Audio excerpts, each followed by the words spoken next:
Itu bocor jantung yang sebelah kanan yang besar sudah tertutup, pendeta. Di luar operasi. Periksa dokter, di X-ray, batu tidak ada lagi. Terus dia periksa lagi, dia bilang, kamu enggak perlu dioperasi. Kita Rain ke Saulia untuk dapat memberikan kesaksian bagaimana penyertaan Tuhan, the taste of heaven tersebut, ya, yang telah dialami oleh Om Pendeta Reinhold Kersaulia. Jadi marilah kita mendengarkan kesaksian beliau pada saat ini. Ya, silakan Om Rein. Puji Tuhan, pendeta. Terima kasih untuk pekabaran tadi yang saya tangkap juga ada satu dua hal mengenai kesaksian saya ini hari. Karena pendeta tadi katakan tanpa Tuhan kita tidak dapat berbuat apa-apa. Iya. Semua itu datang dari atas. Sinar matahari dari atas. Hujan dari atas. Yesus sendiri datang dari atas. Roh Kudus dari atas. Malaikat datang dari atas. Semua berkat-berkat yang mau bawa kita ke atas ini datang dari atas. Dan sekarang pengalaman singkat saja pendeta, saya cerita pengalaman yang buat kedua ini. Yang pertama sudah lewat. Ya, tapi karena saya seakan-akan memikirkan apa yang terjadi di pengalaman dari operasi pertama itu bikin saya bukan stres tapi jadi pikiran. Sebab saya malu juga kalau bilang saya stres, lalu anggota bilang kalau pendeta stres lalu ketolong gimana? Jadi pikiran buat saya. Kalau operasi 2 jam lebih itu saya harus cari napas selama beberapa detik, apalagi operasi yang kedua ini. Dan dokter kasih tunjuk sama saya. Yang sebelah kiri itu hanya kecil. Yang kanan yang mau ditutupi ini, kemarin itu lebih besar. Jadi itu kami pulang berdoa. Dan mulai hari Selasa malam, sudah harus mandi dengan sabun khusus dari surgery. Sabun itu harus tinggal di badan dulu 1 jam. Saya 1 menit. 1 menit baru disiram dengan air, tidak boleh gosok. Ya dia tinggal licin-licin di mana. Pagi-pagi jam 7 mau berangkat, jam 5 saya sudah mandi lagi dengan sabun yang sama. Tunggu 1 menit, baru siram air dan tidak boleh digosok. Lalu kami berangkat jam 9 ke rumah sakit Cherry Hill, Seattle. Karena disitulah saya akan dioperasi dan sudah dioperasi pada waktu yang lalu. Jadi perjalanannya 30 menit, kami tiba di sana. Sudah daftar di pos di muka, kami masuk lalu mau antre di nurse desk itu. Sementara Ibu Kesolia dorong saya dengan wheelchair, saya dengar ada suara orang berbicara dengan Ibu Kesolia, tapi dalam bahasa Indonesia. Dan bahasa Indonesia ini saya tahu ini orang Amerika yang berbahasa Indonesia. Apa ini keluarga Kesolia? Oh iya, Ibu Kesolia, iya. Dan yang mau dioperasi Reinhold, iya. Oh saya disuruh untuk jadi interpreter atau translator untuk ini. Oh terima kasih. Biasanya dari sana yang tentukan. Artinya mereka tanya dulu, perlu interpreter? Tapi karena waktu yang pertama tidak ada. Tapi kedua ini ibu datang. Jadi mereka berdua lapor, tulis nama semua. Saya dipasang ban di tangan. Dorong ke atas. Dia ikut terus. Selalu berbicara dalam bahasa Indonesia. Sampai di ruangan tunggu. Sampai di ruangan tunggu. Saya itu periksa tekanan darah. Sudah mulai tusuk jarum kiri kanan. Ya, untuk infuse, tarik, ambil darah. Lalu masuklah Dr. Peng. Dr. Peng ini adalah ahli jantung. Dokter ahli jantung. Lalu dia baca itu persyaratan untuk operasi. Bukan saja persyaratan, tapi akibatnya, dia punya hasilnya. Dia bilang begini, ini operasi baik sebab you tidak open heart surgery, cuma pakai ini saluran saja ke atas masuk di jantung lalu diklip. Tapi ada risikonya. sepertiga dari pasien 3%. kita, ya, 3%. 3% dari pasien kita, kalau operasi ini, pertama, terjadi perdarahan. Kedua, stroke. Dan ketiga, kematian. Masing-masing itu. Dari 100 orang lah 3 yang alami. Jadi waktu di operasi pertama kan saya pikir-pikir, 3% itu jangan-jangan saya masuk di antara yang 3% ini dan yang 1 itu saya. Aduh, saya berdoa. Dan persis memang waktu mau cabut itu saya habis napas. Tapi dengan berkat Tuhan saya sampai minta ampun karena seakan-akan saya berkurang percaya. Sudah janji berdoa dari rumah Tuhan, tolong. Ya. Jadi habis itu saya minta ampun dari Tuhan. Sudah bikin dosa besar. Sama dengan Adam dan Hawa, Tuhan bilang lain, mereka bikin lain. Jadi itu manusia. Jadi terus kami dibawa ke sesudah Dokter Peng ini terangkan, dia bilang dulu itu kecil saja, yang sekarang lebih besar. Saya tanya berapa lama? Oh, kalau dulu 2 jam lebih, sekarang bisa-bisa 4 jam. Wow, bayangkan saja, saya tambah berdoa lagi. Sudah di situ mau lari kemana nih? Ini antara, tapi Tuhan saja yang kita lari ke sana melalui doa. Lalu ini ibu yang jadi interpreter kita ini, dia pernah jadi misioneri di Papua 20 tahun dan 10 tahun di Kalimantan. Di Papua, Papua Jayapura. Dan dia tahu bahasa Indonesia, dia bicara dalam bahasa Indonesia bagus sekali dan ada dia di situ. Dan saya pikir Tuhan kirim dia ke sana karena ada pengalaman nanti sebentar bagaimana sampai dia ada di sana dan bagaimana dia juga siap untuk menyaksikan ini di gereja nanti. Jadi melalui ahli bedah jantung ada 2, Dr. Badeka dari Providence, itu saya punya ahli bedah jantung, dan Dr. Gafur sama dengan Abdul Gafur yang dulu Menteri Pendidikan di Indonesia, ahli bedah jantung di Cherry Hill, Swedish. Jadi 2 dokter ahli jantung mau bedah ini. Jadi mereka bawa kita ke itu. Ini ibu ikut terus, dia sudah pakai jubah yang kayak astronaut dengan dia tutup kepala semua, masuk di kamar operasi sementara nurse-nya bicara sama saya, dia translate terus. Nah, itu 2 dokter tidak datang, mereka kalau sudah ada siap semua baru mereka datang. Jadi waktu itu mereka kasih mungkin suntikan suntikan, saya tertidur. Dulu disuntik itu saya tertidur, nanti bangun-bangun sudah di hall atau di kamar lain lagi di emergency, tapi di ICU. Tapi sekarang ini disuntik kira-kira 1 jam. Ini nurse kasih bangun saya, hey, wake up. Hah, sudah habis operasi? No, sudah jadi operasi. Kenapa? Ya tadi dokter suruh kita beritahukan semuanya. Mana dokter? Oh, dokter sudah pergi. Sebelum operasi dokter tidak ada. Habis operasi pergi lagi dokter, nanti nurse yang atur. Jadi mereka sudah kasih masuk tube kamera untuk lihat posisi jantung dan bagaimana mereka akan bikin. Puji Tuhan, pendeta. Puji Tuhan untuk semua kita.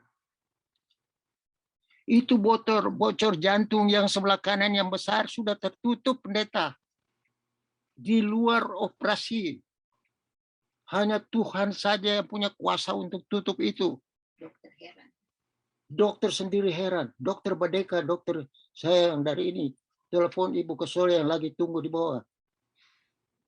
Hey, your husband is done. What? Yeah, there's no leakage.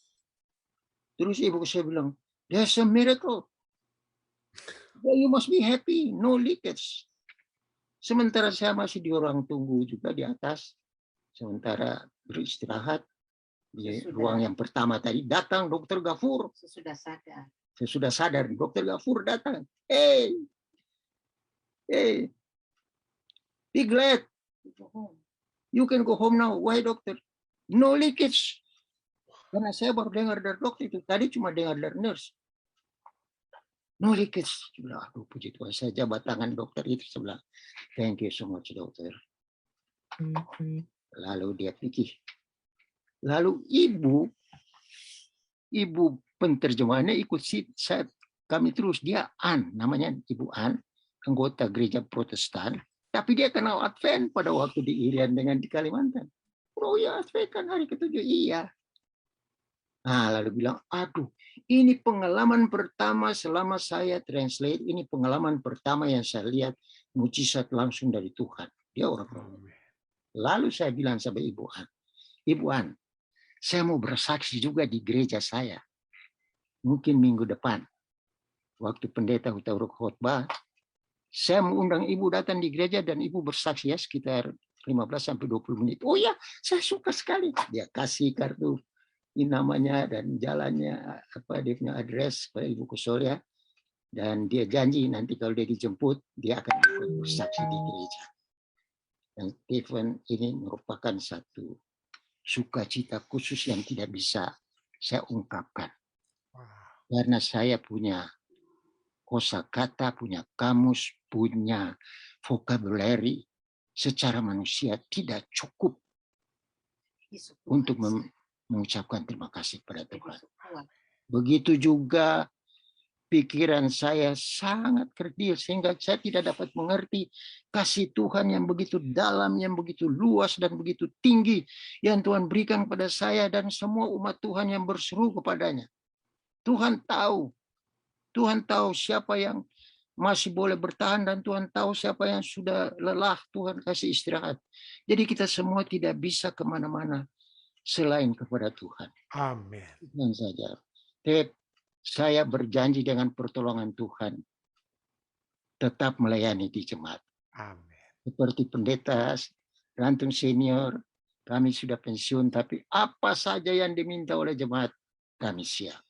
Memang sebelum ini pun siap, sekarang lebih siap lagi. Puji Tuhan. Amin. Segala doa saudara-saudara sekalian, doa rekan-rekan pendeta, pengerja, doa dari saudara-saudara kita, keluarga besar kita, semua baik sampai di luar negeri. Mereka mendoakan saya dan saya memuji Tuhan untuk semua. Doa yang saya melayangkan ini saya percayakan kepada pendeta untuk doakan nanti. Doa syukur khusus dari keluarga Kusolia kepada Tuhan. Ya, Om. Terima kasih. Ada lagi mungkin Tante Evelyn ada yang mau ditambahkan? Jika ada, silakan. Jika ada, Tante. Tante Eva ada bisa terus dari tadi saya komplain. Dan juga. Oke. Biasa ibu-ibu itu mereka punya banyak bahan. Jadi tadi yang saya dapat. Kalau ada yang mau disampaikan, jika ada. Jika tidak, sudah cukup ya. Oke, terima kasih. Sekarang kita serius di dalam kerohanian, kita serius berbakti. Waktu sudah singkat, kalau Tuhan izinkan istirahat, terima kasih. Kalau Tuhan mau tahan sampai Yesus datang kedua kali, luar biasa. Terima kasih. Terima kasih. Baik, ada tambahan-tambahan kesaksian, jadi kita akan isi dengan kesaksian, bukan pertanyaan. Jika ada yang lagi yang mau disaksikan dari saudara-saudari sekalian yang ada di Zoom, silakan. Amin. Jadi seperti yang Om Ren tadi sempat singgung, dia ada operasi yang pertama. Kita sudah mungkin ada sebagian yang mungkin tidak mengetahui bahwa operasi pertama berapa bulan yang lalu mungkin ya. Satu bulan yang lalu Om Ren terus terang saja hampir pergi dengan kata lain karena ada sampai sempat hampir tidak bernapas, kurang lebih hampir 5-10 menit kurang lebih begitu Om Ren ya. Kira-kira 1 menit lah. Oh, sorry, 1 menit, ya. Saya sudah berserah. 3 menit. 3 menit ya. Oh ya, 3 menit. Ya. Oke, 3 menit tidak bernafas. Waktu itu ada masalah sampai apa? Tapi puji Tuhan pada saat ini kita lihat tetap dengan semangat untuk terus melayani. Kiranya ini dapat menjadi satu motivasi bagi kita semua. Tidak akan pernah berhenti untuk melayani dengan alasan apapun. Ya, terima kasih. Oh, pengalaman pendeta Kusolia, pengalaman saya juga 30 tahun yang lalu sama dokter ahli bedah ginjal, sudah tentukan ginjal kanan yang sisa ini harus dioperasi lagi karena banyak batu. Ternyata batal dioperasi karena batu hilang. Jadi Jadi ginjal kiri sudah diangkat terlebih dahulu ya. Ginjal kiri sudah diangkat. sekarang mau dipotong lagi ginjal kanan karena banyak batu di dalam. Waktu dari Manado sampai kita harus terbang ke Bandung. Ya. Dan sangat tertolong karena saya dapat berita dari Rumah Sakit Pertamina, ada yang tidak perlu dioperasi, ada alat saja yang boleh mungkin ambil batunya. Dan pada waktu tiba di Rumah Sakit Jakarta, Rumah Pertamina, seorang dokter panggil saya melalui seorang perawat. Saya pergi ke dokter itu, dia adalah dokter dari Rumah Sakit Pertamina di Balikpapan yang kami kenal sekali. Lalu dia katakan, Netaranto ngapain? Oh, saya mau mendaftar karena begitu banyak orang antre untuk mendaftar. Langsung dia bawa, periksa dokter, di X-ray, batu tidak ada lagi. Amin. Tidak jadi dioperasi. Jadi pengalaman kurang lebih sama yang kami rasakan bagaimana berkat Tuhan. Sampai hari ini sudah 43 tahun Amin. dengan modal yang satu ini. Amin. Jadi Tuhan itu sangat baik dan sangat memberkati kita semua. Amin. Oke, thank you. Amin. Terima kasih. Puji Tuhan ya untuk jawaban doa-doa yang tetap dengan kemurahan Tuhan masih dapat kita lihat dan kita dapat saksikan. Ya, terima kasih. Ada kesaksian sedikit Pak Pendeta. Silakan. Silakan. Mungkin semua tahu ya waktu Jane kena stroke ringan berapa tahun lalu, terus dan matanya ada perdarahan, jadi sampai sekarang dia masih berobat matanya. Terus operasi pertama sudah berjalan, operasi pertama, terus kedua dia ya ini semua berkat doa. Kita semua berdoa buat dia. Terus dia begitu dapat jadwal hari Jumat akan dioperasi untuk operasi kedua. Hari Kamis dia datang ke rumah sakit. Dia bilang, saya minta diperiksa. Kenapa? Kamu tidak percaya, ini dokter yang terbaik yang akan tangani kamu. Enggak, saya minta diperiksa. Dia paksakan terus untuk diperiksa. Setelah diperiksa, mereka panggil dokter yang ahli yang akan operasi. Dia turun, terus dia periksa lagi. Dia bilang, kamu tidak perlu dioperasi. Saya rasa itu semua berkat doa. Itu sebabnya saya selalu berdoa. Tuhan, kalau ada mujizat untuk Jane. Dan saya merasa, apa ini dengan diundur untuk tanggal 11, apa Tuhan memberi kesempatan untuk bisa, ya dari mungkin Tuhan memberikan kesempatan supaya bisa ada perubahan. Saya selalu menunggu mujizat. Tiap hari saya berdoa, Tuhan, kalau Engkau berkehendak, biarlah ada mujizat yang terjadi. Tolong doakan. Terima kasih, Pak. Terima kasih. Terima kasih Bu Shana. Tentunya kita serahkan semua, Tuhan mengetahui yang terbaik. Ya, Tuhan akan memberikan, bukan hanya mengetahui yang terbaik, tapi Tuhan juga akan memberikan yang terbaik pada saat kita datang kepadanya, membawakan segala pergumulan kita. Saya percaya itu dia, Bu Shana ya. Terima kasih. Ya, terima kasih, terima kasih. Baik, ada lagi? Tadi ada yang, jika tidak ada dari Zoom, dari live stream, Dek, silakan. Boleh tambah sedikit ya? Oh, silakan Om Ren. Ya, sedikit sekali. Jadi bagi saya akan kaget. Saya mendoakan supaya Tuhan tolong sampai operasi dengan baik. Tuhan bikin lain. Itu rahasia Tuhan yang kita tidak tahu. Tuhan kasih mujizat. Padahal saya ada pikir-pikir, pasti yang kedua ini ditutup dan saya sehat. Padahal tanpa dioperasi. Terima kasih. Amin. Tuhan mengetahui yang terbaik. Terima kasih. Bersama-sama dengan kami di Jemaat Fisdak, pelajaran sekolah sahabat yang untuk kita baca. Malam hari waktu Amerika, pagi hari waktu Indonesia, pada bagian yang kedua, yang dengan permohonan-permohonan doa. Jika ada hal-hal yang dapat kita doakan bersama, silakan.